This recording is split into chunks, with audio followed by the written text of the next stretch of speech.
Alright, so this is pretty rough. We still got a lot of edging to do and cleaning up to do and fine tuning to do, but basically this weekend was spent painting the interior, then insulating the interior, then carpeting the whole interior.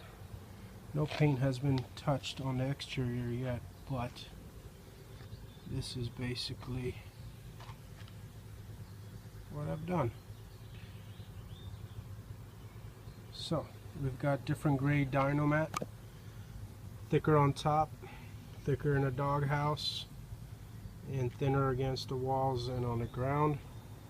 And then took the original floor mats and carpeted the floor mats and put those back on there. So behind that carpet there's insulation, underneath that carpet there's a much thicker insulation, and the interior has been repainted, and the doghouse has been repainted and insulated.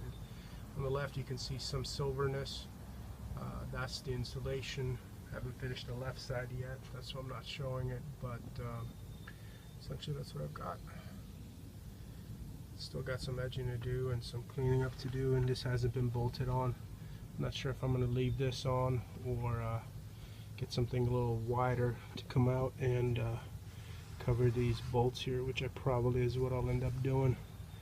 But for now, just put it there to see what it looks like.